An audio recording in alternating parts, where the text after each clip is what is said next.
Welcome back to the Real Power Podcast. Man, I'm excited for today. We've got a local legend in the studio across from me. We got Mr. Ray Isaac from Isaac Heating and Air Conditioning. Ray Isaac is the Executive Vice President of Industry Relations at Northwind Services Group, formerly Isaac Holdings, headquartered in Rochester, New York. In May of 2021, Isaac Heating and Air Conditioning partnered with True Arc Partners out of New York City. Prior to selling, Ray and his three brothers were partners in the business started by their grandfather, George Isaac, in 1945. Isaac Heating and Air Conditioning has been selected as a Rochester Top 100 company numerous times in the past 15 years, is a two-time recipient of the Better Business Bureau Torch Award, is a Rochester Business Ethics honoree, and was selected as the Residential Contractor of the Year by Contracting Business Magazine. Ray and his late father, Jim, were 2019 selections to the Rochester Business Hall of Fame. He was the national chairman of the Air Conditioning Contractors of America in 2008, as well as North American Technician Excellence national chairman of the board from 2008 to 2011. On the personal side, Ray's charitable work has included service as president of the Small Business Council of Greater Rochester,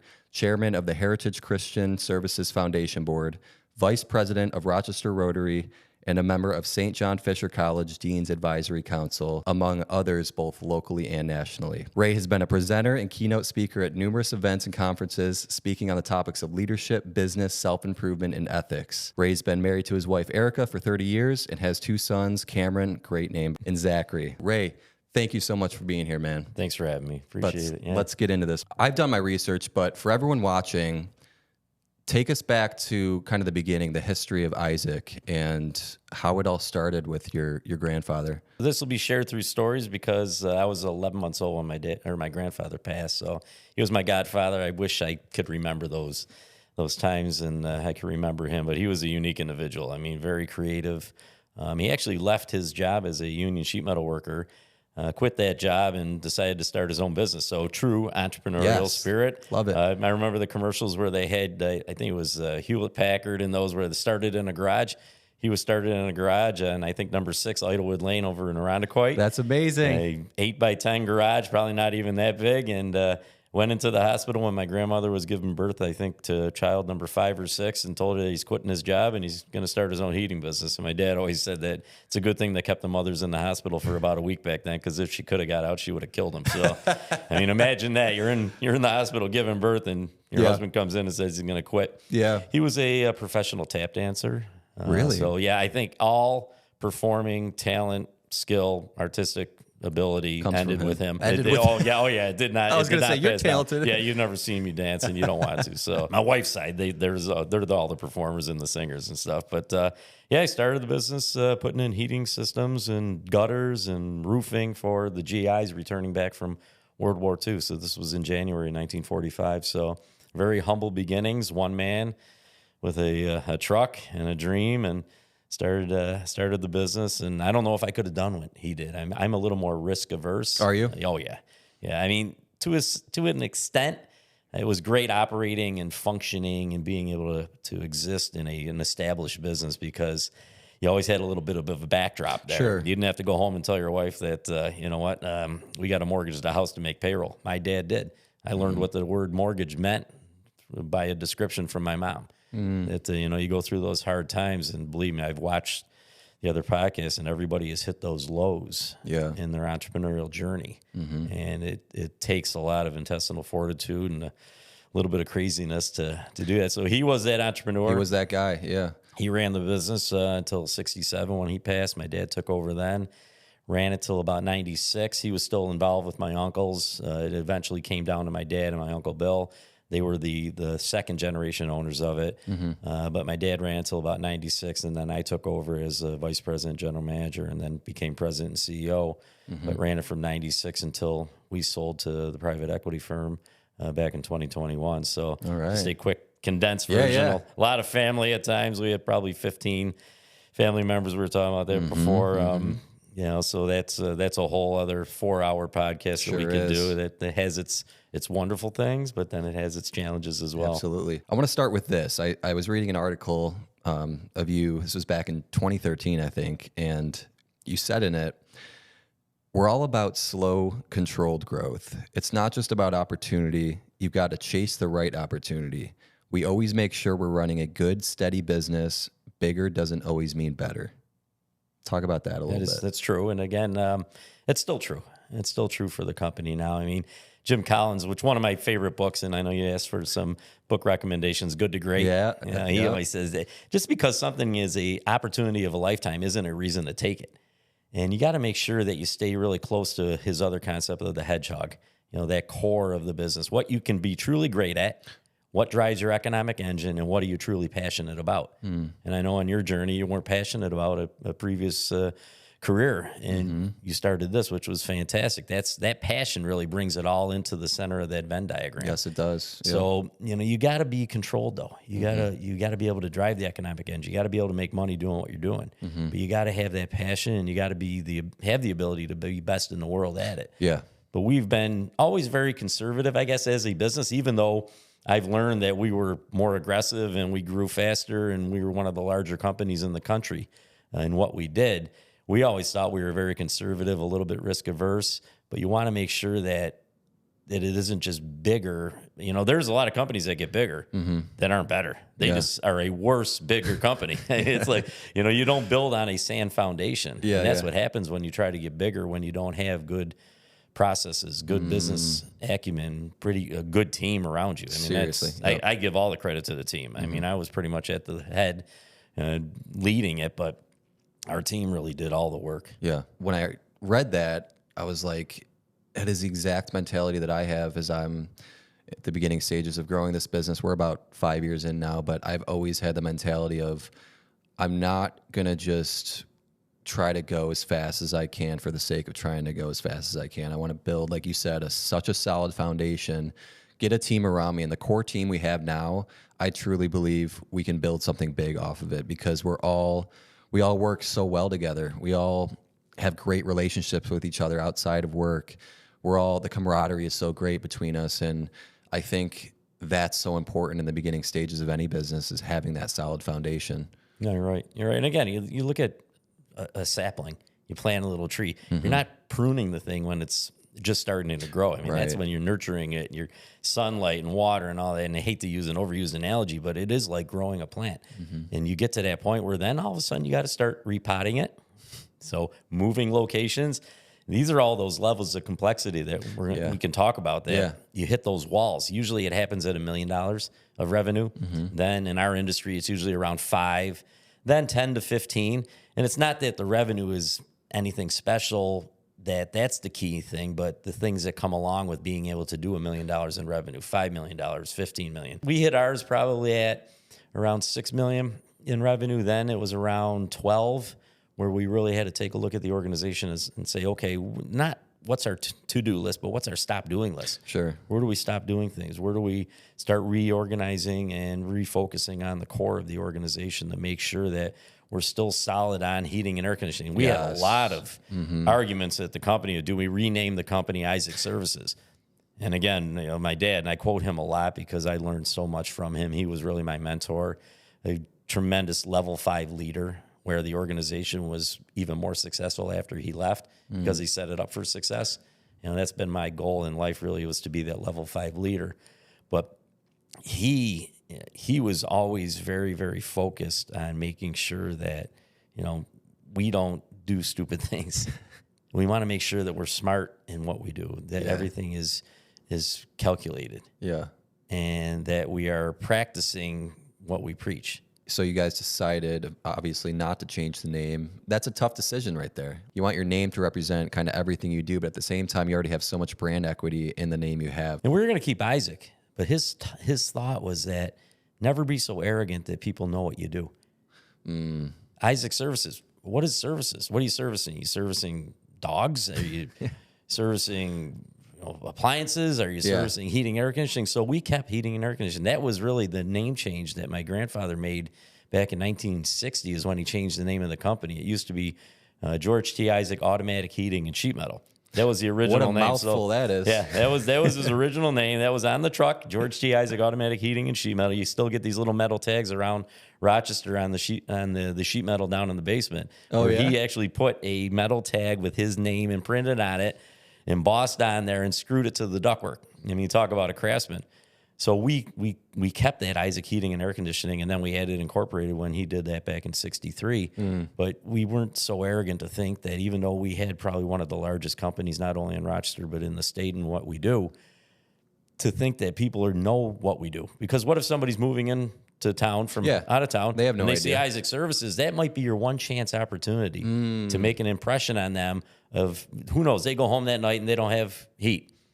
Geez, I saw a truck today, but Isaac Services, I don't know what that meant. If they see Isaac Heating and Air Conditioning, the truck was clean, it was presentable, it was uniform. They might have seen two other ones that looked exactly like it. Yeah. The driver was driving in the right-hand lane and not speeding, and never drive in the left-hand lane. That was one of our rules at the company, because nothing good happens in the left lane. You're either speeding, which isn't good, or you're driving the speed limit and pissing off everybody behind you, which isn't good. So I always told our guys, you stay out of the left lane, and they still hold true to that, even though I'm not involved in the day-to-day activities. But never be arrogant as a company. You can be the biggest company, and I think that's what kills a lot of organizations, is that arrogance that they develop. And it can happen with entrepreneurs. They start to gain a little success.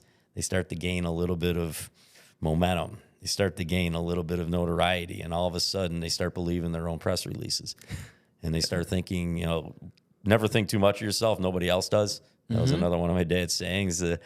He says, you know what? You might think you're great, but it's only maybe to you. So we were always very humble in our approach of just being hardcore, doing everything better and better and better. I guess I was described as exhausting as a leader. Really? It was one of my buddies. We were doing a service call at his house, and he didn't tell the person he knew who I was. He says, "Oh, this Ray Isaac guy." And they're like, "Yeah." He says, "How is he?" And our service tech, he goes, "Great guy, but he's exhausting." And I said, "You know what? I take that as a compliment." We were always trying, but staying close to the core, as we talked about, the hedgehog. Staying close to what my dad said. Just keep doing what you're doing it better. And don't be arrogant. Don't think that somebody knows what you do. Yeah. You see, there's too fancy nowadays. You see our trucks.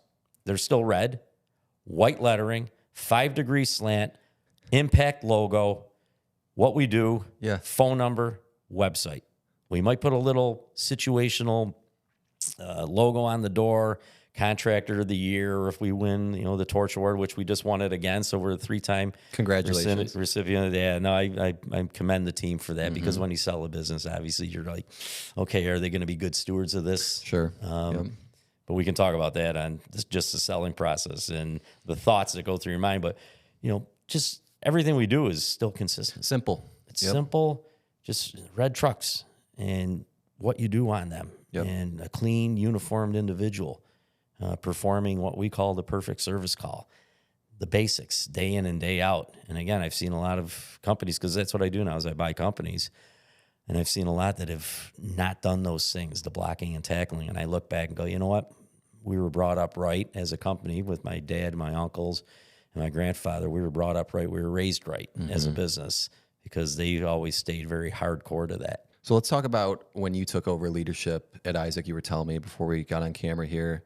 So you took over when you guys were at like $6 million in revenue. That's correct. How many about employees did you have then? 6 million averaging. Well, the old average used to be about 100,000 per employee. So we were probably 50 to 60 employees. 50 to 60 employees.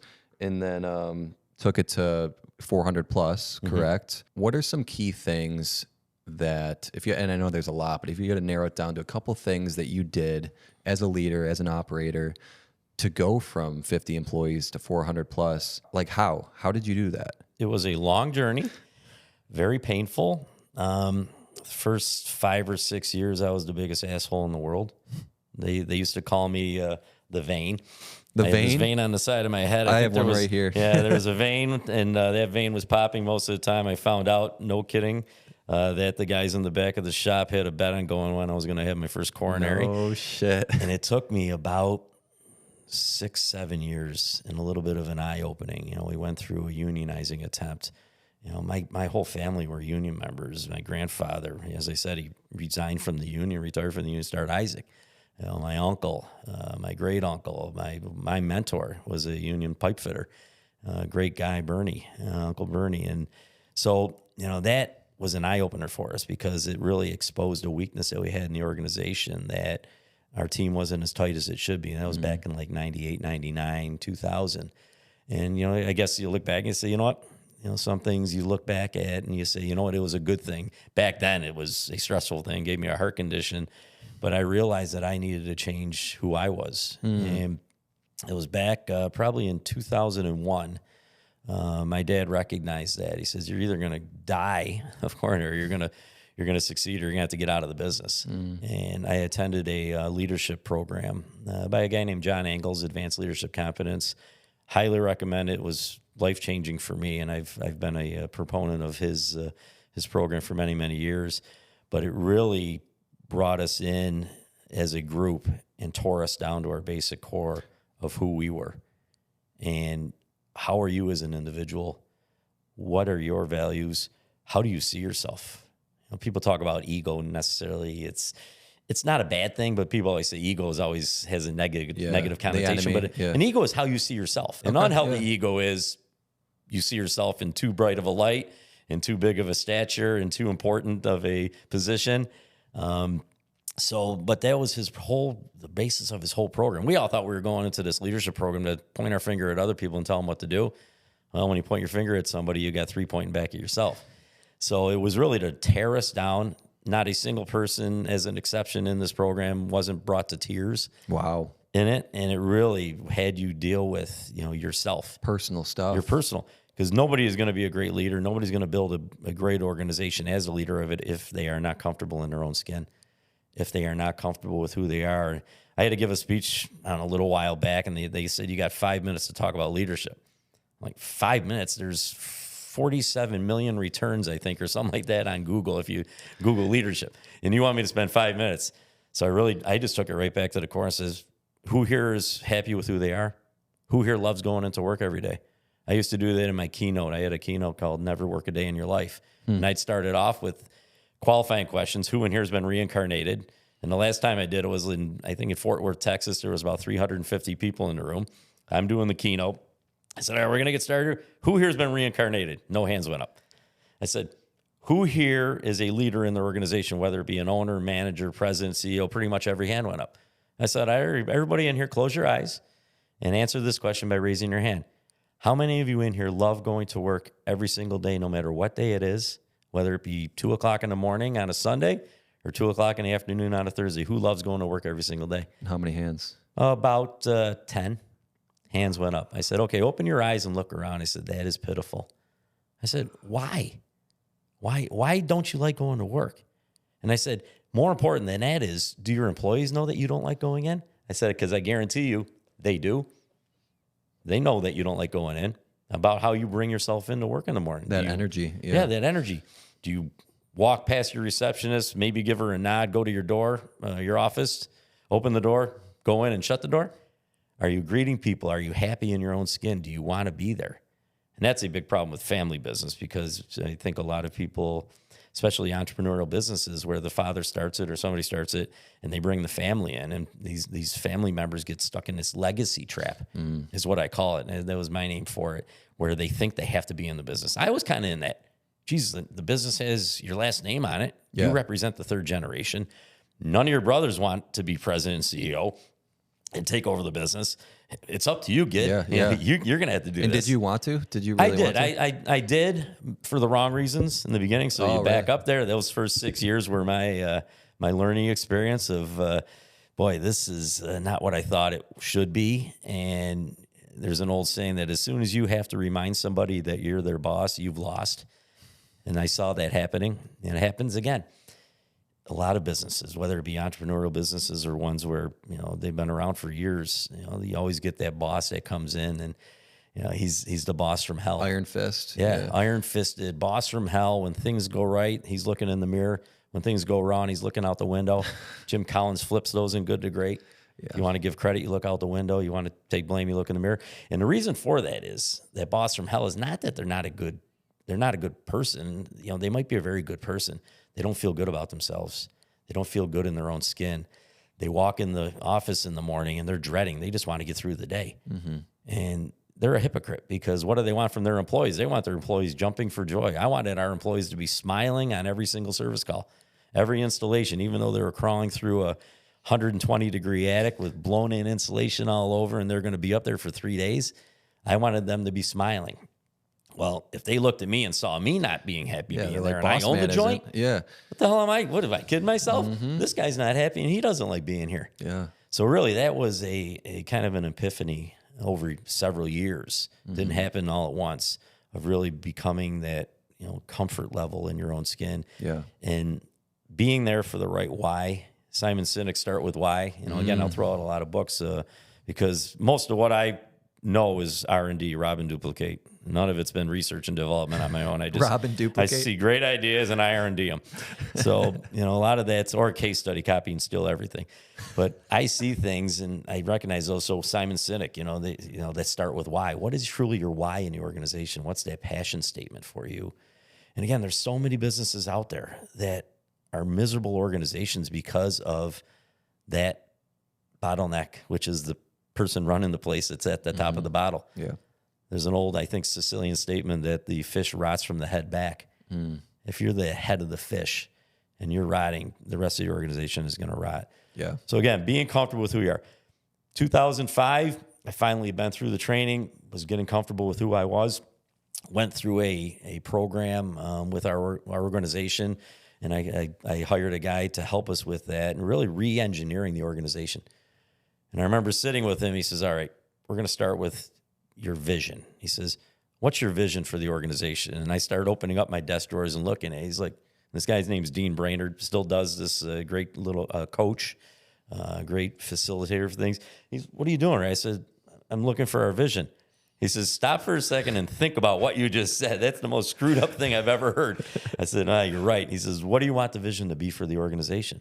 I said, well, you know what? I probably should meet with the team and figure that out. He says, you're leading the organization, right? What if they come up with a vision that you don't like, that you don't buy into, that you're not supportive of? Are you going to be okay with that? It's like, probably not. He says, okay, what's your vision for the organization? And so I wrote the vision statement for the organization. It still is there today. It was something I could tell a story around. It's not just one line. It's a whole paragraph. Wow. And I have it memorized. So I can talk about it. And I used to talk about it with all of our new employees. This is what our vision is as an organization. And it has nothing to do with the what and the how. What is heating and air conditioning? How is at the best of our ability. The why was really at the core. Why do we exist as an organization? That became our vision as an organization. So we wrote the vision. We identified our core values. We identified our rank order priorities. So, and then we came up with a mission statement.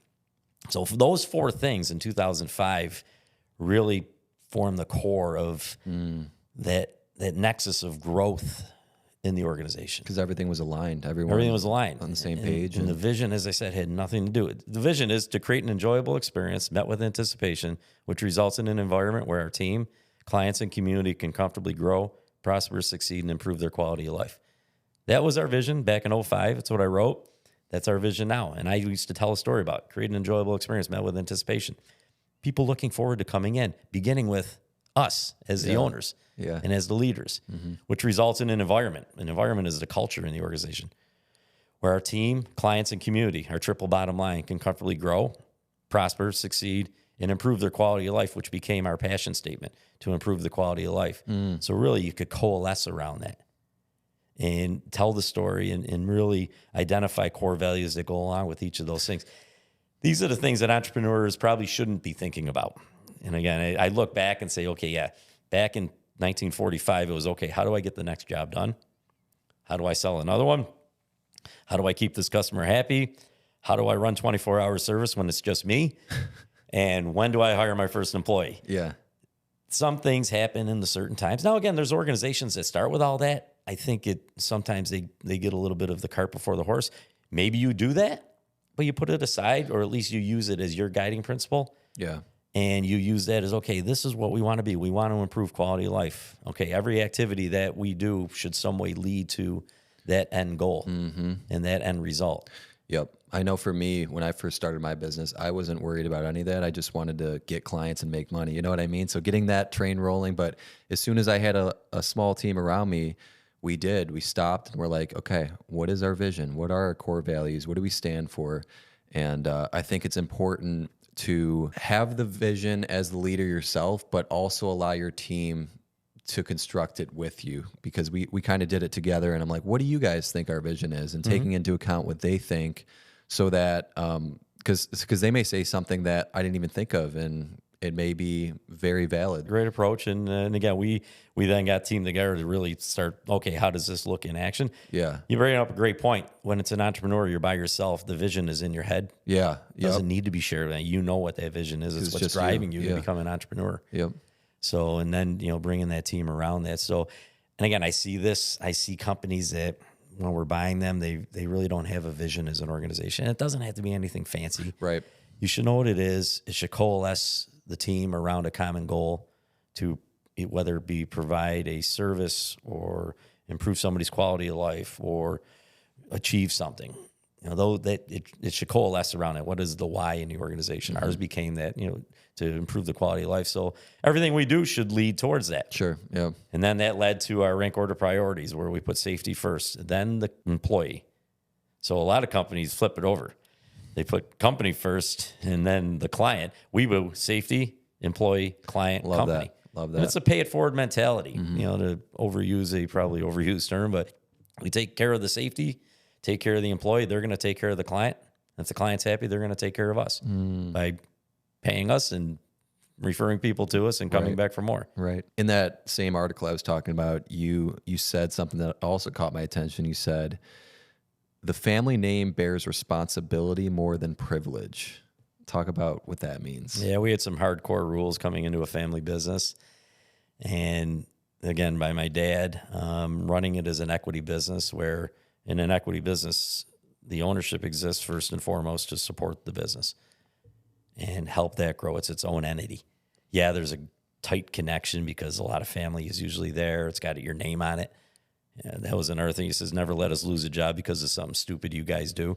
When you have 4 boys in a household, that's a hell of a challenge for young kids. Yeah. But one of his rules was your last name's a responsibility. It's never a privilege. And it goes back to as soon as you have to tell somebody or remind somebody you're their boss, you've lost.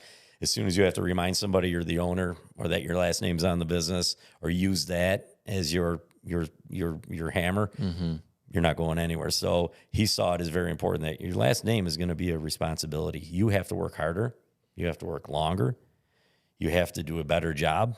And you always have to be on point, whether it be at school, in social gatherings, with your friends, family, wherever it is. Don't ever let us lose a job because of something stupid you did. So, and he was very adamant about that when we came to work at the company. We never worked for him directly. We always worked for somebody else. And I think we had some bosses that took immense pleasure in that because I had one. We weren't even out of the parking lot on my first day of work, and he was reading me the riot act. Pretty much told me he didn't give a crap what my last name was. I was going to do what he said, when he said, and how I said. Yeah, yeah. So I was indoctrinated in that. So that was very important, though, and it set the basis for us to be a successful organization that was family owned but professionally operated. And there's a big difference. Family owned and operated, we kind of got rid of that because just because something is family owned doesn't mean it should be family operated. That doesn't mean it's a good thing. Yeah. I mean, because a lot of times when it's family operated, who are they looking out for? Where when you have professional leadership in an organization, their set of goals is a little bit different. Yeah, they want to take care of the shareholders, the ultimate goal of business. You should support the shareholders, but that's way down the line.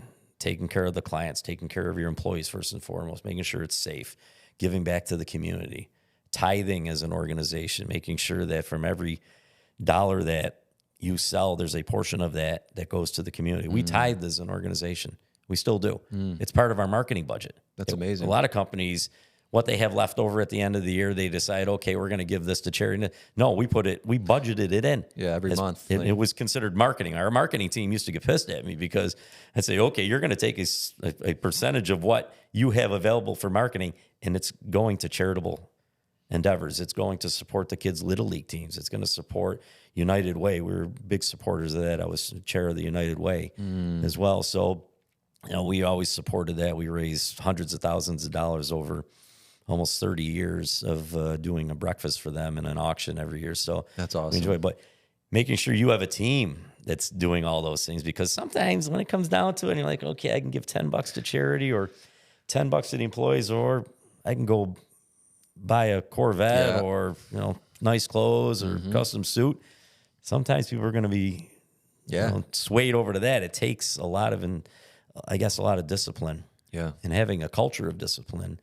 Again, another Jim Collins item from his book, having that culture of discipline in the organization where you have disciplined thought, disciplined actions, disciplined results, and you have a team that enacts that and works by that discipline. And that's why it's good to have outside leadership in an organization, because they see the big picture sometimes better than we do as the owners. What have you learned about leadership?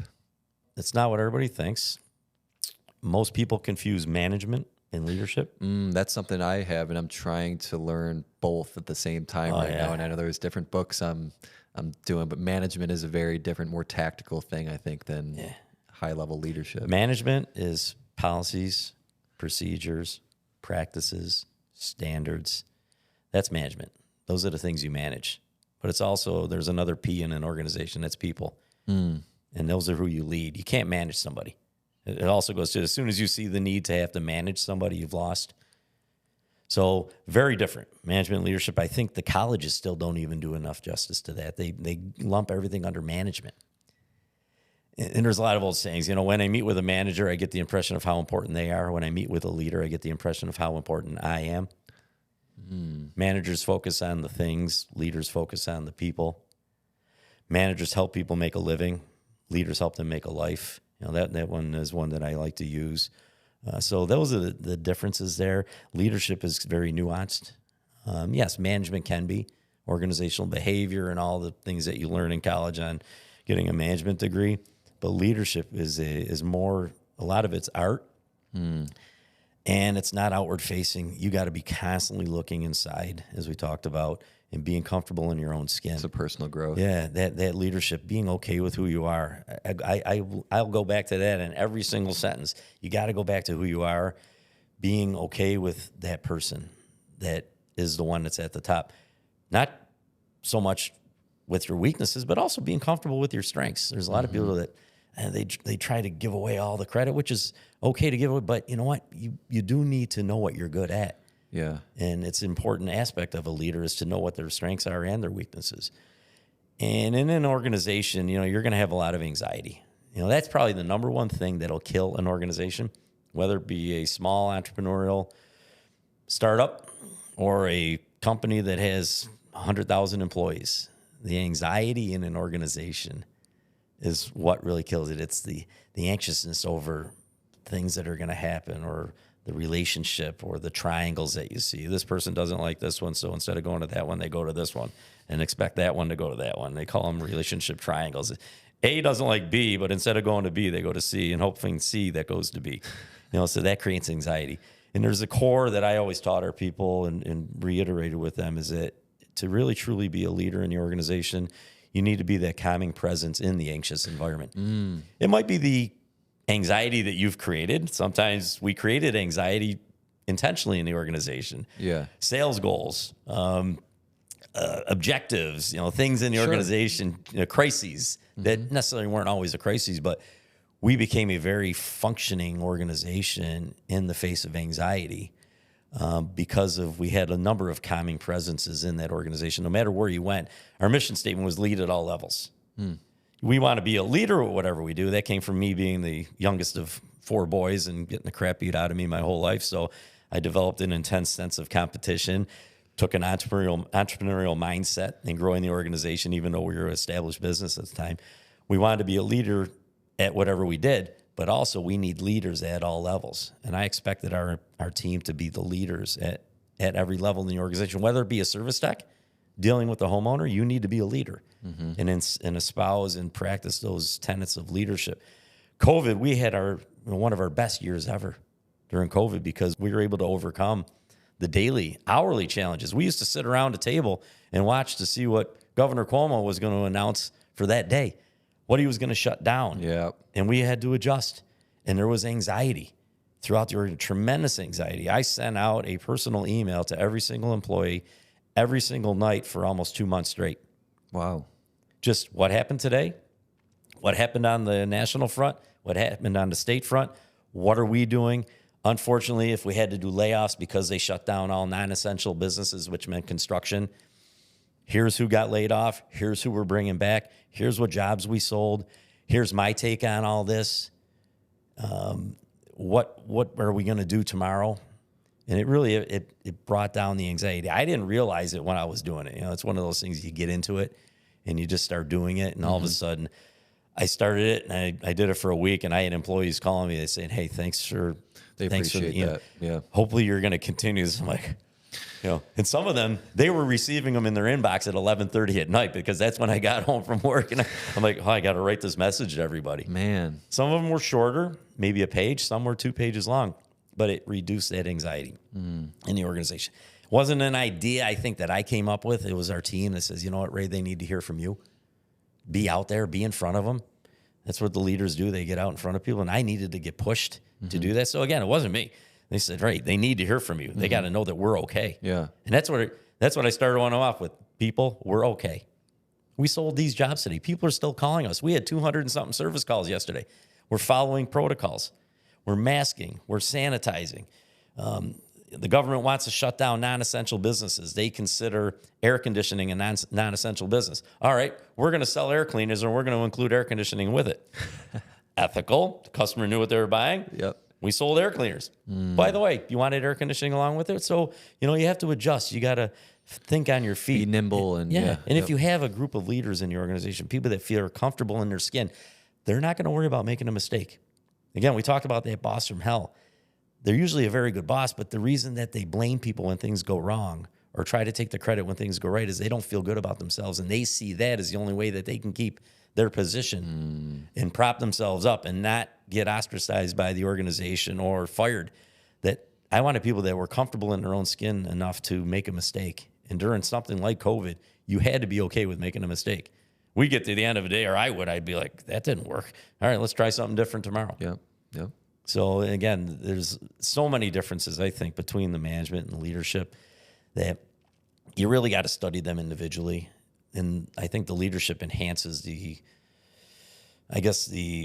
capabilities and the effectiveness of the management side. Do you have any resources or books on either one? Everything from the 1 Minute Manager to Start With Why to Good to Great. He talks about level 5 leadership. That's a great one. I love looking at that. You know, as I said, it was always my goal was to be that level 5 leader where the organization is more successful when you're gone. I haven't read Good to Great. I've heard so many good things about it. It was written back, we're talking what, I think late 80s now, early 90s, or maybe late 90s. I've probably read it 6 times. I've listened to it on Audible probably 20 times because I still pick up things. Built to Last, How the Mighty Fall, a lot of Lencioni stuff, 5 Dysfunctions of a Team. That's what I'm reading right now for management. 5 Temptations of a CEO. The Motive. Silos, Politics, Turf Wars. That's about one good one is Trust and Betrayal in the Workplace. Okay. And I had a leader once who had a problem with being a leader. And he came to me one day and he says, you know what? My team doesn't trust me. I get that sense. I'm like, well, I can tell you that you're right. They don't trust you. He said, I don't know why. I trust them. I said, do you? He says, yeah. I said, do they think you trust them? He says, what do you mean? I says, well, in that book, Trust and Betrayal in the Workplace, they have a saying, trust begets trust and trust begins with you. Somebody is not going to give you their trust unless they know you trust them. It's not a one-way street. Yep. It's a two-way street. And that trust needs to be reciprocated. So as a leader, you got to show them that you trust them. He goes, well, I do. I said, okay, look at the last project you gave your team. What did you do after you gave them that project? Well, I checked in on them. I said, no, you didn't. Yeah, I did. I said, no, you micromanaged the hell out of them. They wanted to kill you. You didn't give them a project to do. You gave them a case study to test them to see if they do it exactly how you wanted them to do it. I said, that's an indication of trust, that you're not allowing them to act. And I have something that I call the 7 E's in the organization. This is something I came up with. Isn't this your core values? Aren't they all E's? No, this is the 7 E's. And you might be, our core values are different. It's family, community, integrity. Oh, okay. 7 E's are the 4 things we provide to an employee. That's what I was thinking. We engage them, bring them in the organization. We educate them. We empower them. And then here's the key one. We enable them. And actually, I only had 6 E's at one point, and I only had 3 that we provided. We had the engage, educate, and empower. Well, I was doing a presentation to the MBA class at Fisher for a past professor of mine who unfortunately passed away. A great guy, Jason Berman, was fantastic. I love the guy as an individual, as a person. He's just great. He was my professor, and I went back and then started lecturing to his class. That's cool. He says, you know what, Ray, you do something that you're not including. It's another E. He says, you enable. You get out of the way and you allow them to act. And in an entrepreneurial organization, we can draw these ties all the way through the growth of an e-business. And you started the business, you're growing it. A lot of times you know the best way to do things, but you're going to hire your first employee. You're going to empower them, but are you going to enable them? Are you going to trust them to make a mistake? Are they going to feel good in their own skin? Are they going to be comfortable with who they are? Are they going to be threatened, or are they going to be okay? So he says, you enable them. I said, you know what? I'm going to add that. So we got 4 E's that we provide. So we engage, we educate, we empower, we enable. Then all I expect them is to do 3 things. First one is execute, hopefully not me. So just do your job, evolve. And as I said, we're a learning organization.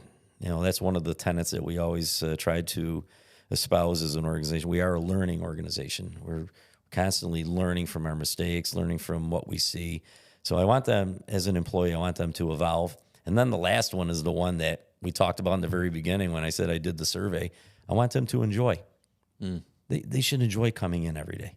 Yes, I'm not looking for them to have bells on every single day. Everybody has things that they deal with. But I never want the company or the team or me to be the source of their unhappiness, of their agony.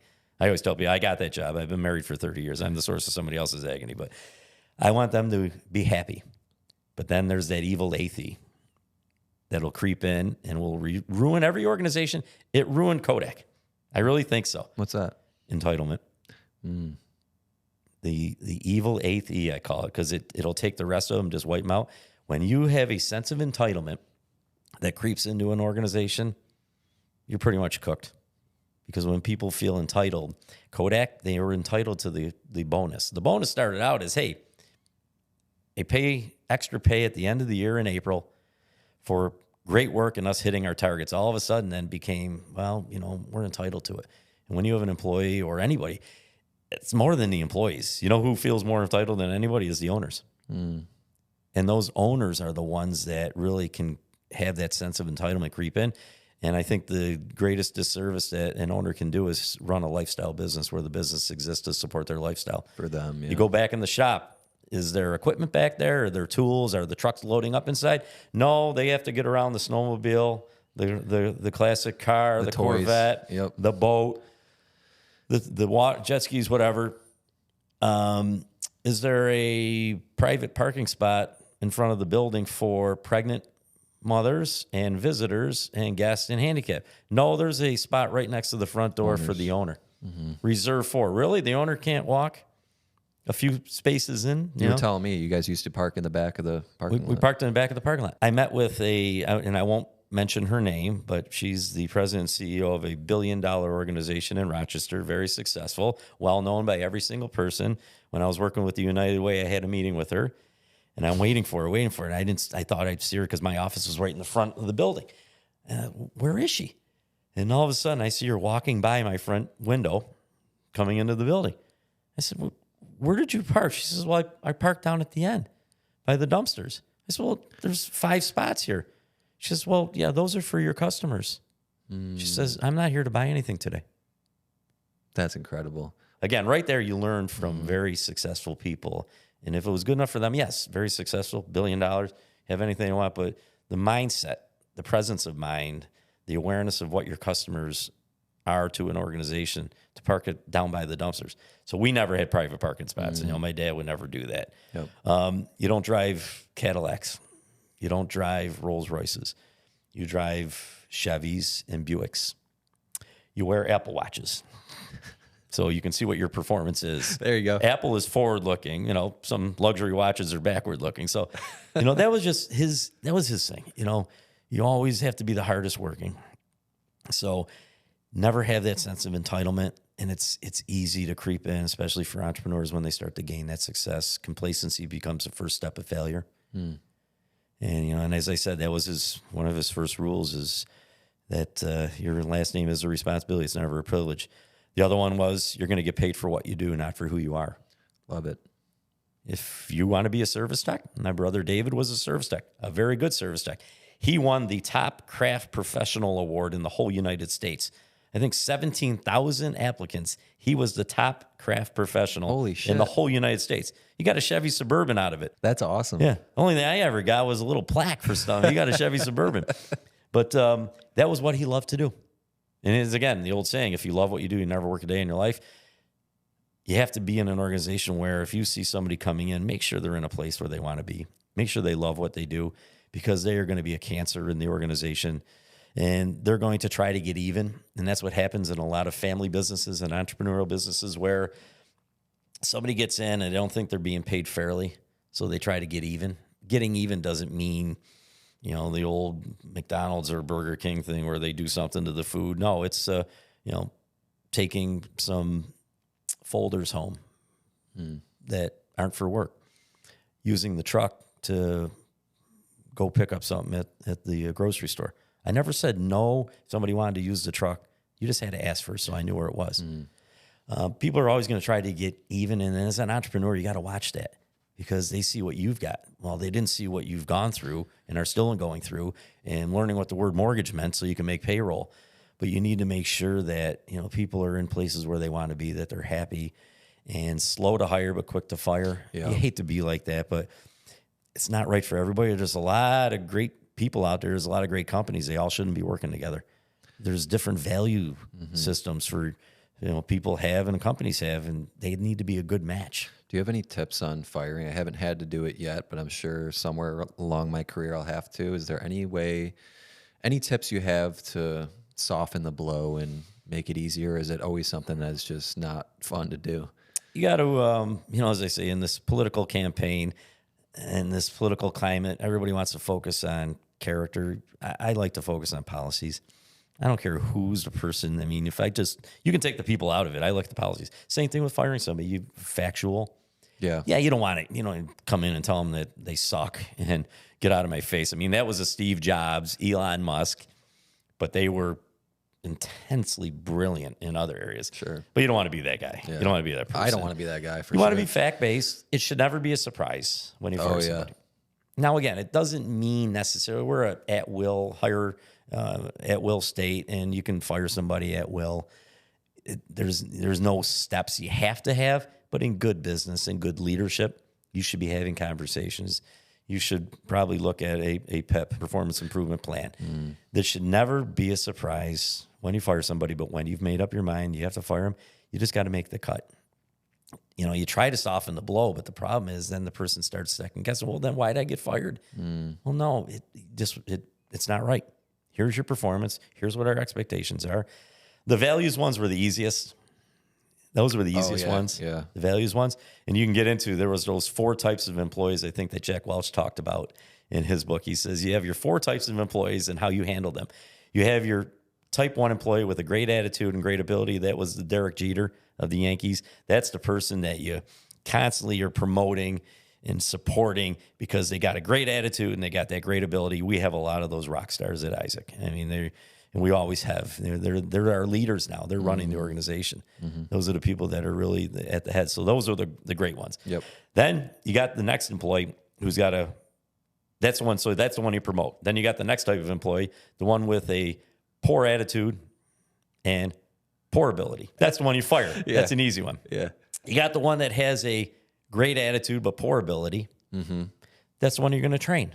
You're going to invest in. Yep. They got the will. As long as they got the tools and they got the mechanical ability, you're gonna support that person. You're gonna train them, and you can bring them up through the organization. There's probably a place for them, unless they completely don't have it. We constantly move people around, and we still do, to try to find the right place for them. So those are the 3. Those are the 3 are the easiest ones because they're pretty cut and dry. Yeah. The 4th one is the one that will probably ruin your organization, and especially as an entrepreneur. That's the person that you bring in that has great ability, can fix, install, design, produce anything you ask them to do. Great, but they got a crap attitude. And that's not the one that you promote. That's not the one that you fire. That's not the one that you train. That's the one that Jack Welch said you shoot, because they are very dangerous to your organization, because that's what you call the prima donna. And it's very tough. And we've had them at Isaac. We see them in other businesses when we go in and buy somebody. and partner toxic. with them, Yeah. we say, okay, give us a rundown on your employees, because we're very concerned about that. We're not just buying assets. We're buying a company. We're buying a legacy. We're buying belly buttons is what we say. I mean, you got a lot of people that come along with that. So we always look for the people that have those, one of the first, the three. Those are the easiest ones. But we always try to vet out and weed out the ones that have the great ability, but nobody in the organization wants to talk to. Because if they're like that in the organization, chances are they're like that to your clients. They're like that when they stop at Wegmans on the way home, and they're miserable to the person at the checkout counter. We always said, if you're driving the truck or have the uniform on, you are always on stage. On duty, yeah. You're always on duty. If you use the truck to go to Wegmans, you park in the last parking spot. You don't park in the first parking spot. I saw one of our competitors the other day parked in a handicap spot. He might have been doing service at this establishment. I don't care what they're doing there. You park in the last spot. A lot of things. Number one, it's good exercise. You probably could use a little bit. Everybody does. Yep. Number two, nobody's going to hopefully hit your truck. It's out there. Number three, it gets great visibility. Everybody can see it. When they pull in, there's an Isaac truck, nice and clean and orderly. When you go into Wegmans, you're checking out. You have your uniform on. You're courteous. You say hi. You're friendly. You should be on your game. Because who knows? Cam, you're checking me out at Wegmans. I'm in an Isaac uniform. I'm buying something on my way home, which we were always fine with. Okay, stop. If it's on your way home, no need to go back out again. Stop on your way home. You don't need to get permission for that. Yeah. And you're friendly and you're courteous and you're joking with the cashier. And who knows? It might be somebody that has a house. They get home that night and they don't have air conditioning. Who are they going to call? What's the first thing that might go through their mind if you were friendly and courteous? You know what? That guy from Isaac, I saw his shirt, represented him well. I think I'm going to give them a call. Now flip that. What if you were a miserable SOB and you were discourteous and rude and obnoxious? You were off their list no matter what happens. They get home. I'm not calling that Isaac company. That's why you never park. You never drive in the left lane. You never park in handicap spots. You're always on point. You always are courteous. You always let somebody into traffic. And that's something that is probably bigger than anything else. You're driving home at night, got the name all over the truck. Let somebody into traffic. What if you allow that person to get into traffic where if they waited another 5 minutes to get in, but they got home 5 minutes in time to get to their kid's game and see them hit their first home run? Because of that, Isaac. Because of that little gesture. It's not just about doing a great job on the service call. That's the easy stuff. It's about everything else that comes with a culture of an organization. Because I always told our people, when you go to somebody's house to run a service call, we don't start at neutral. We start at probably -20 going to somebody's house to run a service call. The reason is they have no heat or no cooling. They're uncomfortable. Down a notch. They're going to have to spend money on this. Down another notch. Yeah. They're going to have somebody in their house who's probably a male, might have a beard. He's going to be walking through their house. You're down another notch. It's after hours and you're disrupting, who knows, could be bedtime, but you're going to be in their house. Down another notch. They don't know about a furnace, so they're going to have to trust everything you're telling them. Down another notch. They saw a sting operation on 2020 where heating guys were ripping off people. Down another notch. You're at a negative. You got to climb back up. You got to climb back to be at neutral. And we used to orchestrate the perfect service call. The perfect service call started with the phone call. How that person was with the person on the phone. Okay, that brought us up a little bit of a notch. Gentleman or young lady, we have female service techs, gets to the house. They back in. They've called ahead and already asked, okay, where would you like us to park? They backed in. The reason you back in is the whole landscape when you back in. You've already established yourself in traffic out there, so safety comes in it, and you've established yourself. You back into the driveway, you can see everything that's there. So now when you drive out, you're going to be looking in front of you, and it's easier to back into traffic. Truck is clean. You get out, you have a nice little service pouch, not a big heavy toolbox that you're going to set on their nice hardwood floors. You're going to have your business card. You're going to have your ID badge. You're going to be in a clean pressed uniform that's tidy. You're going to have boot covers that you're going to put on. You're going to get to the door. You're going to press the doorbell. You're going to back up 1.5 feet so you're not right there when the person opens the door. Hello. Yeah. If it's a female and she opens the door, you are from the tip of the fingers to the elbow away from her because that's the comfort zone for a female. If it's a male, you back up a little further because you don't want to have that testosterone battle. It's wired into us as people. That's interesting. So you step up even a little bit further. You ask, is it okay if I come in? Yes. You introduce yourself. You give them your business card. You put your boot covers on. So I never want our people's feet touching the floor. Yep. We started that back in 1991 when I was in for hip surgery, and I saw doctors walking around with their shoe covers on in surgery. Yep. So I said, those are going to be great. Let me get those. And we're still buying the same ones we bought back then. Oh, yeah? You have a service pouch. It's not going to mark up your walls. You go to the thermostat. You ask them if they have any other comfort needs or if there's anything they've noticed. You listen to the customer. What did it do when it stopped? Did you notice anything? You go down in the basement. You invite them down with you. You explain to them what you found. You have flat rate pricing. So if it takes you an hour or 6 hours, it's still going to be the same price for the repair. All these things get you back to neutral. And then you start worrying. We had to think about all that stuff. Again, going back to being an entrepreneur, sometimes you're just working on the blocking, tackling and stuff. You have to start refining that and fine-tuning it right from day one. And you're really thinking about those things that are going to allow you to be scalable. Because now it's not heroic effort, you having to watch everybody and micromanage them. You have a process. This is what we do on every single call. And you then empower your people and enable them and trust them to follow the process. And you create a great environment where they're happy. The culture supports it. They're comfortable in their own skin. They feel good. All these things. I mean, it's all adds up. Yep. It's a ball of twine. Every single revolution has another string on it. Love that. Love it. And thank you for breaking that down. Because I think that'll help a lot of, like, especially service-based businesses like mine, real estate photography. We're going into people's homes. We have the boot covers too. So all these little things, ringing the doorbell, stepping back a little bit. These are things that, like, we're pretty in depth with our team of what you should do and how you should be acting on site. But that level, I think, is what is the difference between good and great. And that was great. For service-based businesses, when you make a new hire, do you have any number in particular you're looking to hit? So, like, let's say you hire someone for $50,000 salary. Are you looking for a specific amount of revenue that one employee should generate for your top line? And what is that number usually? Great question. As I said earlier, back in 1996, you're doing $6 million. How many employees you had? The old rule used to be 100,000 per employee. Okay. Now, when we're buying businesses, and what we always tried to hit was probably 2 to 230,000 in a service-based business. And now that is every employee in the organization. And we always use that as a great gauge for us to make sure that we're being efficient as an organization. We weren't too heavy inside. I like to see less than 10% as a percent of sales for our internal non-productive workforce. Okay. Not including sales. They're completely separate because we were straight commission on them. Okay. But the non-productive, non-producing workforce, even though they produce a lot, but not the field people, I never wanted to see more than 10%, but we always use that revenue per employee. So if we looked at a company and they're doing 20 million and they have 80 to 100 employees, that's perfect. Yeah, they're right around 200,000, maybe even a little bit more per employee. And that's a nice blended organization that has a good cross-section of service, install, residential. Commercial kind of skews it a little bit. To do a big commercial construction company, you only need like 3, maybe 4 people internally. You got some site supervisors. You have a person that's handling bookkeeping and things like that. You might have the owner who's also selling.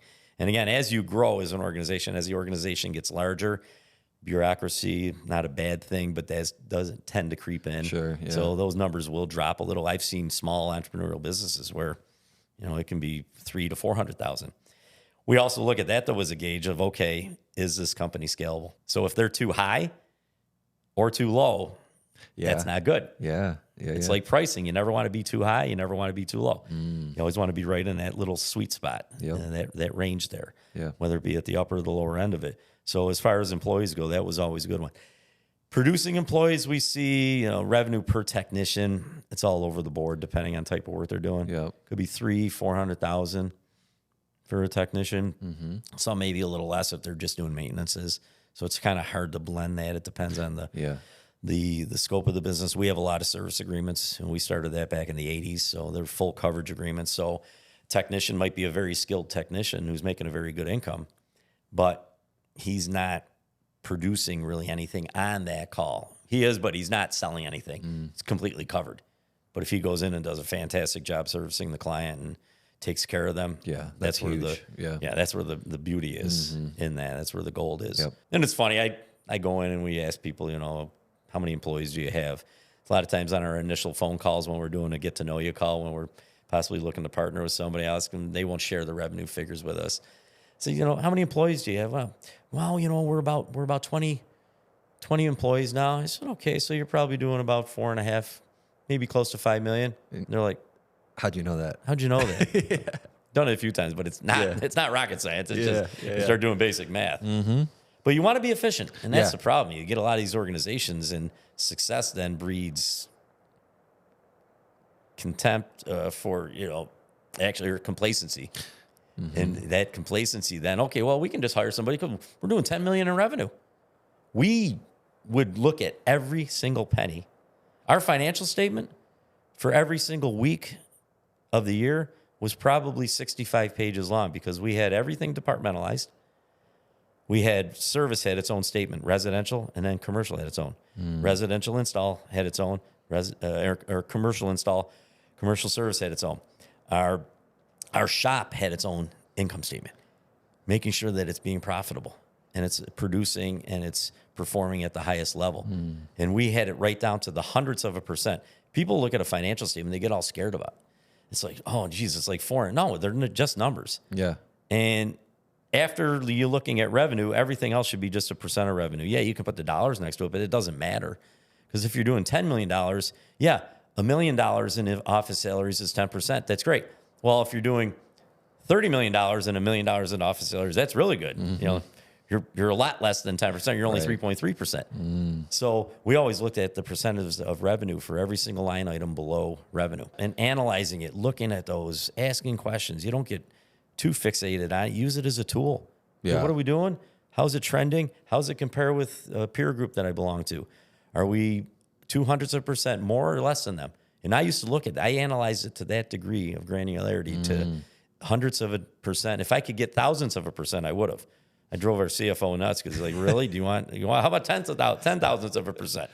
I said, no, thousands would be good. But again, that's what it takes to be great rather than good, is going that level of detail on a P&L. And I'm the same way now. Like, I'm trying to get very, very detailed, every single line on where's our money going. And if you can do that from the beginning as a starter entrepreneur, that habit will take you far, I feel like, as you grow. No, it's a great point. Those are the habits. And you're right, the habits. Those are the things you start now.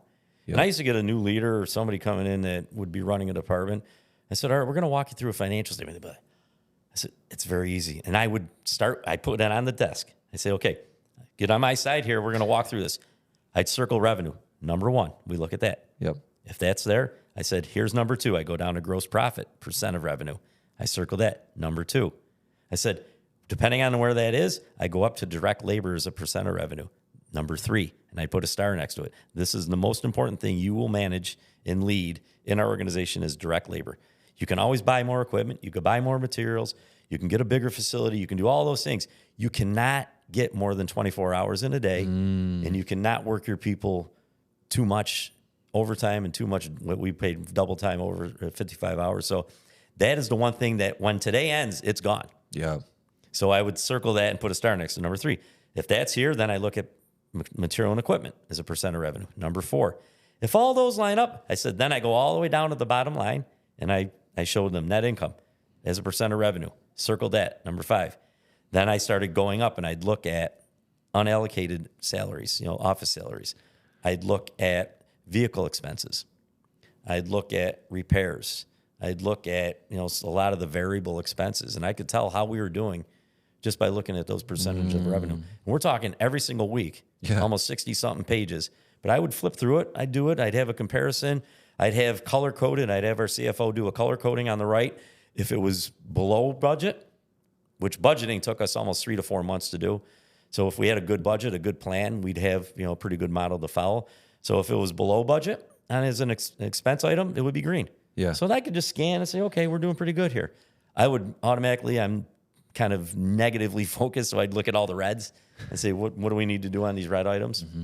What is a good profit percentage for like a service-based business like you guys? Like, what is the like range look like? Like 10%, like 10 is, I mean, you should be 10. 15%, 20, like 15, 20. You get up near 20, that's pretty damn good, high right? performance. Yeah. Cam, it's math. You get 100% with revenue. Okay. yeah. Cost of goods sold, it's going to be 50, 60%. You got to pay your people. I mean, people always used to say, well, do you pay your people enough? Yeah, the number one cost item in our organization is belly buttons. I mean, is heads. Belly buttons. Yeah. That's our highest cost item. So we would look at that. So after you pay that, after you buy equipment, material and stuff, you're left with maybe 50%.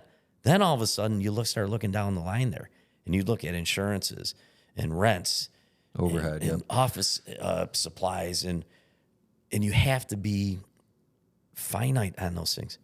I was walking through the office one day, and our receptionist ordered desk blotters. You know what the calendar's on them? Okay, yeah. Every goddamn insurance company out there gives them away for free. You can have as many as you want. I mean, you call them, you say, I need 30 of them. She bought them at Staples. And I looked and I said, did we buy those? She's like, yeah. I said, okay, I know you're new.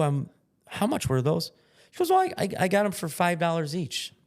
Times. Okay, $5 each times 50. What's that? $250. I said, okay, it's only $250. I said, if we are at 10% net profit, that $250 is going to require a $2,500 job to cover the cost of those desk blotters. You realize the next furnace we install, back then it was probably around 20. The next furnace we install is just going to pay for those desk blotters. That's a crazy way of thinking about it, but you it's look so at true. everything as a percent of rev. If something is $1,000 and you're at 10% net profit, you're going to have to sell $10,000 to cover that $1,000 expense. And you should shoot the next person that says, well, it's a cost of doing business. No, it isn't. It's an unnecessary cost of doing business. So we looked at everything as a percent of revenue and what your percentage. So whatever you're at, 10, 20%, 5%, if you're at 5%, at $250, you got to sell a $5,000 job to cover your desk bladders because that's what it's going to cost you. So it's very easy. I mean, I'm not over trying to simplify it, but it's easy to look at those and just do the math. Yeah. So we got to sell this in order to cover this. Let's not buy that. Get those for free. Of course, she sent them back. Long story short. Right after that conversation, she's like, send I'm those so back. sorry. And you know what? I went through that exercise with her. I said, let's just talk a little math. Yeah. And she got it. Yeah. You know, people are smart. I guess we way underestimate the intelligence of people. Oh, yeah. They're very smart. Well, I think it goes back to why it's so important for you to review your financials every single week in that much details, because those little tiny expenses matter. At the end of a month, it matters big time. We had years where, I'm trying to think what year it was, where our top salesperson in the organization made more than my dad and my uncle combined, total salary, all in, hands down. Top sales guy made, I think, $200,000 a year because he did his job. He sold. My dad always said, never F with the paycheck. Don't screw with people, especially your salespeople. You don't try to. And a lot of companies do this. And again, as an entrepreneur, you're growing, you bring in your salespeople. Make sure whatever sales plan you set them up on, you either have a way of sustaining that and make sure it's scalable, or you have a graceful exit from that, or a reorganization, or you do it for a period of time, because these legacy, and we call them legacy programs when we're buying somebody, you come in and you look at their legacy programs. Well, yeah, for every furnace somebody buys or every service call we do for them, they get $10 off their next service or something. So do you realize that some of these customers you owe $500 to? And we shy away from that. We actually tell them, look, you're going to have to not do that. We're going to have to somehow, we give it over to legal and say, we're not going to take on, or they got to pay for it. Yeah. We look at what that unrealized burden is, that liability. It's an unrealized liability at that point.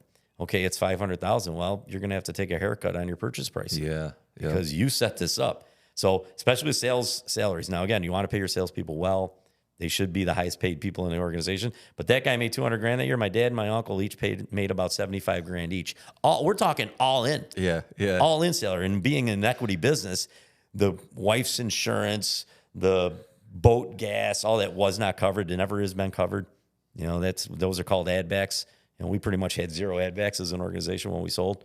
There was zero personal expenses in the company. Zero. Wow. So we're talking a $70 million business. We had zero personal expenses in the business. That's crazy. Everything that was on the financial statement was for the business. And I remember going through that audit when it's called a quality of earnings, where you bring in these auditors and they dig through all of your financials. And I remember sitting when they said, okay, where's the add backs? Yeah, where is we can it? help you. Yeah. I said, we don't have any. Maybe I've been wrong all these years. Maybe I didn't run the business right, where I was putting everything through the company and doing it as the write-off. Probably the other word you should ban from every business. These are personal beliefs. I take ownership of them. There's very successful people out there that buy a lot through their businesses. Yeah. We don't judge. We're not the IRS. Yeah. You know, but we always try to find businesses that are very equity based. And again, I'm not saying they're not justifiable expenses. They can justify them, but you can't be overburdening, because what happens is you just start putting an anchor around that business. It starts dragging it down, and you're sharing your financials with your team. We did. And I don't want them to see that, oh, geez, we're only making 2%. Well, if I'm running 15% of personal shit through the business, they're like, what's going on? Right, Why are we not performing? I wanted a very clean statement. Here you go, guys. Here's the statement.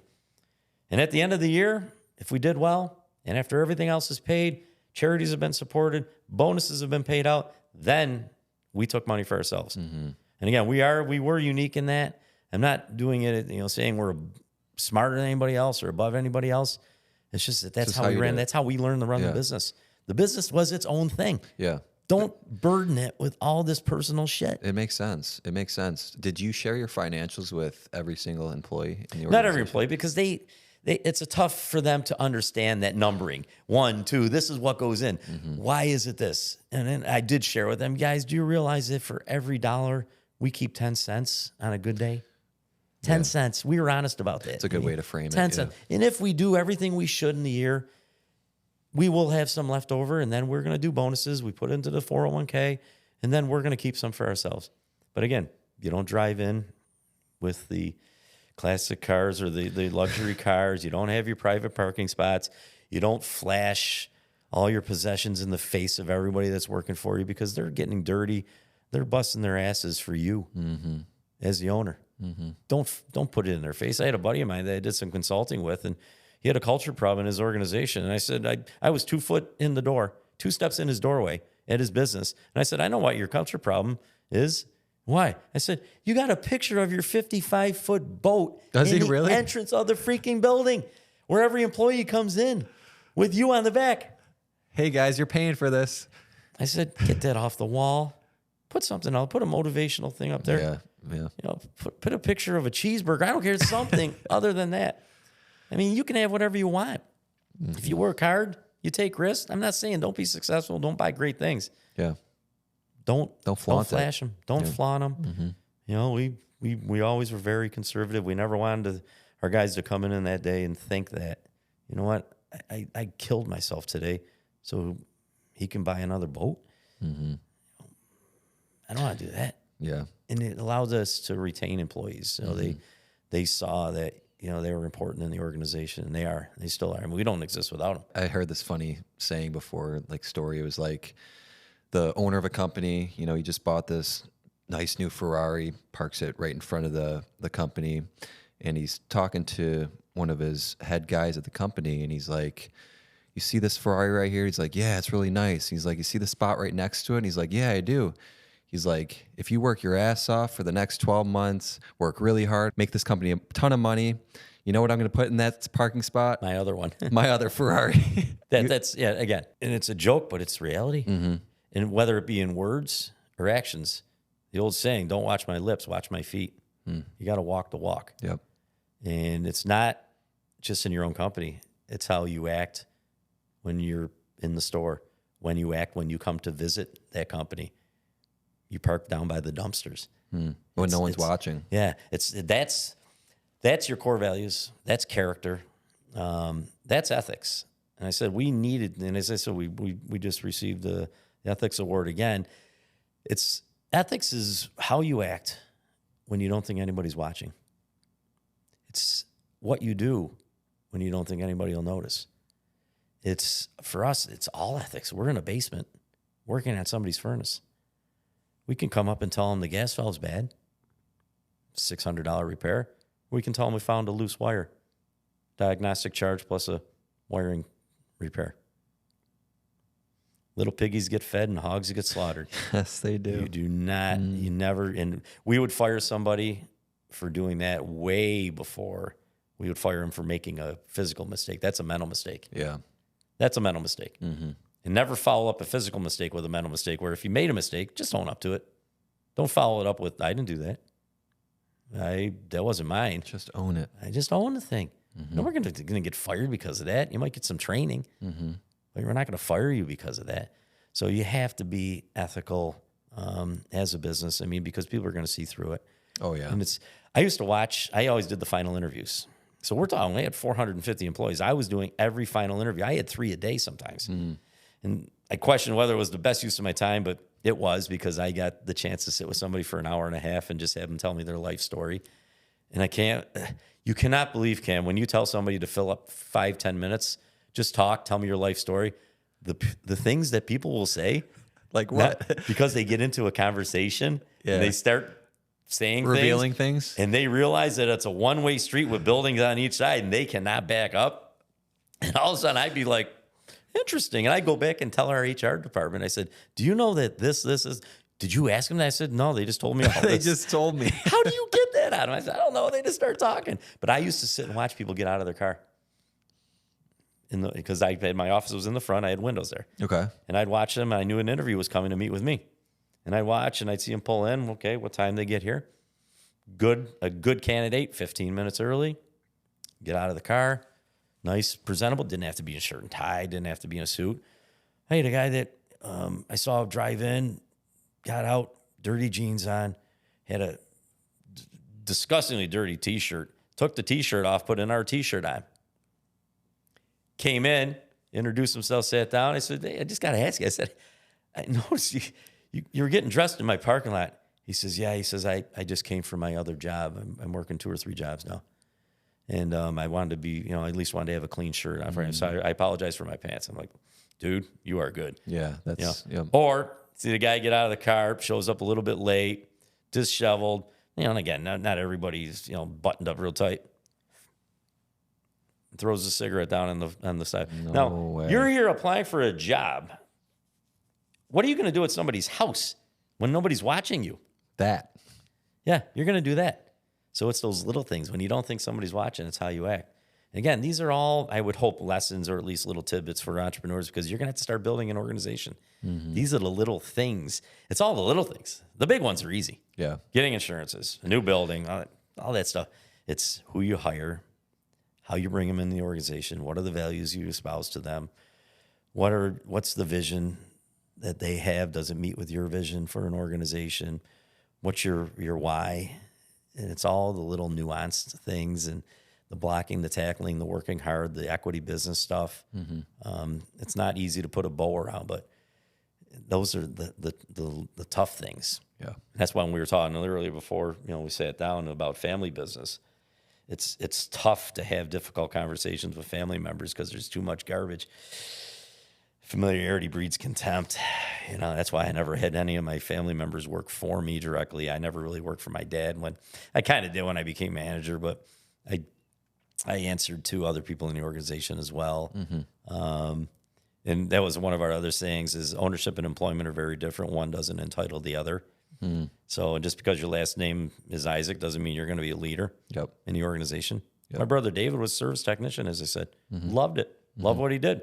Never work a day in your life. So it's all those little things that help you build a business. Those soft skills, too. Yeah. Right? And it's the little traps, the little potholes that you can get stuck in, because I've seen it. Not that I went through a lot of that. I'm $6 million to, taking over, but I see it now on small businesses. We're looking to partner with companies that have been around as long as we have, and they're only doing $2 or $3 million still. It's like, that probably took more work to stay at $2 or $3 million than to get to 70 million. Yeah. You didn't have to, you didn't have to worry about selling more. You just, you had to say no. I can't say no. That was my problem. I just thought, okay, yeah, let's do more. Let's double sales. What's the best piece of advice you've ever received? Know yourself. Know who you are. Don't try to be someone you're not. Not outwardly, but inwardly. Yeah, you have to get out of your comfort zone. That's not what I'm saying. I'm saying know your tendencies. Do a Myers-Briggs, a DISC, a PI on yourself. Every leader should do that. If they're an entrepreneur, that's the first. I haven't. That's been on my list forever. First thing I would recommend you do. Yep. Do all three. Compare the results. I mean, it's so revealing. Who am I? We did a PI for everybody in the kind of predictive index. It tells, okay, who am I? How do I like to interact? How am I comfortable? And then we put it on everybody's door. I had it on my door. I'm a controller, not meaning I'm, a control freak, but as a controller, it was one of the designations. There was Maverick. Sales guys were Mavericks. There was different personalities that they gave a name to, but a controller was, okay, I'm a collaborator. I like to have a lot of information. I like to get a lot of detail. I don't want to waste time too much on small talk. I like to have a nice casual conversation, but in the heat of the moment, yeah, a greeting, a nice hello, get to know you. Okay, let's get into the stuff. But then I'll probably make the decision. So expect that. So somebody could come up to my door and go, okay. And we had that in every person's love that. door. Yeah. We put it on the door so you know how to interact with somebody when you go in. Don't try to barrage them with facts if they like business aside first, if they want personality first. That's okay. But yeah, who was it? Socrates, know thyself. And to thyself be true. Be true to who you are. Be comfortable in your own skin. And we talked about, your podcast with Ivan. As I said, he's probably doing more for leadership development, probably not even knowing it, by getting people comfortable with who they are. Yeah. Comfortable in their own skin, okay with being the person they are and feeling good about themselves. You put somebody that's in great shape, that goes into work every day, not an egomaniac, but somebody that's in great shape, feels good in their skin. They're probably, if you put that up against somebody who doesn't feel good about themselves, is a mess personally, has low self-esteem, who am I going to pick as a leader in the organization? I want that guy or girl. All day long. Because they at least are okay. Hey, you know what, guys? This was me. I really screwed this one up. Let's move on. They don't see it as a direct reflection on their self-worth as a person. And if you feel good about yourself, you're at least starting from a better base. Yes. So you got to know yourself. You got to be comfortable in your own skin. You got to do what you love. Don't, again, as I said, the legacy drip, don't get sucked into something. Don't suck your kids into something, your family members, or anybody into a friend. Hey, help me out at the business. Oh, man, you got to stay here. If people, it's not for them, it's not for them. Don't try to push the rope. We use this analogy when we use a pull technique. When you pull a rope, what does it do? It goes wherever you want it to. When you push a rope, what happens? It just bunches up. Yeah. So we always try to pull the rope. We try to pull. My designation of leadership, and this is something that I came up with in talking to our team. I said, if you ever seen an old Western movie, and again, I'm not around as much these days, but if you watch an old Western and you watch the stagecoach driver and he's got a 6-horse team, and you watch that 6-horse team and you look at it in slow motion, you got one horse going this way, one horse bucking back, one horse going forward, one horse wanting to go to the right. And what's the stagecoach driver do? He pulls the reins, and what does the stagecoach do? It goes around. That's the organization I want. I want this guy wanting to buck here. I want this one going forward. I want him to go to the right. But you know what? You're either all in or you're in the way. Yeah. So if you are wanting to go this direction, but you're all in with the team, you are going to go around that corner. And where's the stagecoach driver? At the back of the team. So that's just a mental picture I've always used when I got frustrated with somebody. Okay, he's the horse that's doing this. Yeah. Or she's the one that's going over here. So those little mental cues that kind of get you out of your own funk, out of your own headspace, to try to create a little bit of reality, because it happens no matter who you are. You get a little down, or you get a little convoluted at times. Always, yeah. But you got to be comfortable with who you are. I love that so much, and it goes back to, I always say this: personal growth is required to be an entrepreneur, because if you want to level up, continue leveling up through business, like, you gotta change as a person. I always say, like, I want to be a different person year after year after year. And Otherwise, I'm not growing, and the business isn't going to grow. If I'm the person leading the business and I'm not doing things in my personal life to level myself up, we're stuck. So I just love that so much of your wisdom in business goes right back to pointing at yourself. And that's what I've learned from doing your episode 40. So many talented entrepreneurs are continuously evaluating, how can I be better as a human being? And then how can I help the people around me do the same? So I love it. Kudos to that, man. I love it. Let's wrap up here. Goals for the future for Ray Isaac. Obviously, you just had a big exit. What's next for you? That's a great question. I don't know. I still got a little fire in the belly. That's why I'm still working now. I'm not. You look great, by the way. Thank you. You know, I just don't have to get up at 5 a.m. to do it anymore. I don't have anybody waiting for me. You know, I really am kind of irrelevant. You read my title at the beginning. That was a nice made-up title they gave me, which I appreciated. You know, it is truly what I do. It is very accurate. Industry relations. I'm meeting with new companies, so I enjoy that immensely. I get to be kind of a unpaid, unsolicited, maybe an unwanted consultant at times because we're going into businesses that we're trying to grow. So our team, our integrations team and our operations team will call me every once in a while and, you know, ask a question. I really am enjoying what I'm doing. It's all going to depend on what the next buyers, because in the PE world, we were the platform for True. Our crew partnered with us. Just the way things go, a year or two, they'll probably sell us to another private equity firm. That's just how it goes. That's how they make their money. Buy it, grow it, sell it for a higher multiple. Sure. So at that point, I'll probably have to make a decision myself if I'm given that opportunity. So if the new buyers say, hey, you know what, Ray, we already have somebody that does what you do. They're better at it. You can do what you want to do. I got 5 years, a year and a half probably left on my employment agreement, which is okay. I don't know if I'd want to start in our heating business. I'd love to be maybe a consultant, but it just has a bad name for me. I don't like the consultant name. I always joke that, you know, consultants are somebody that comes from more than 100 miles away, uses your information to solve your problem, and then charges for it.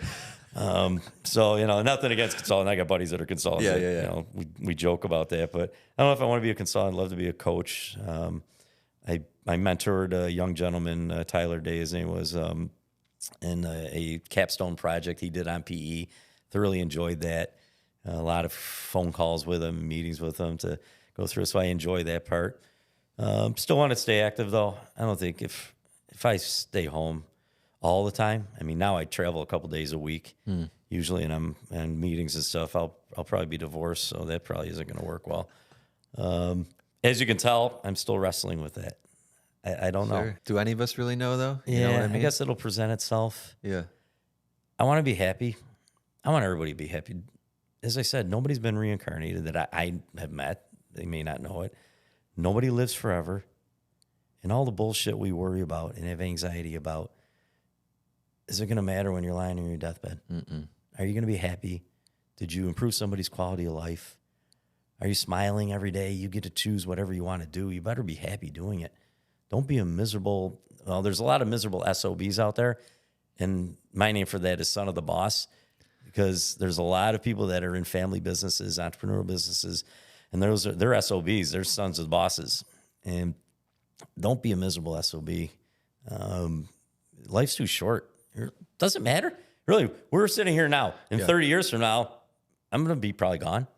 You'll be in your 40s by then. So, but it's, you know, none of that's going to matter. So these people that put too much importance on themselves and what they do, and you look at even the politics and the wars and stuff, it's like, really, We're just on a big rock that's floating in space. Yeah. Like, we're just here for a short time. it's making a revolution around the sun, and Like, you don't even notice it. And so I guess it's my only, be happy, take care of people, give back, pay it forward.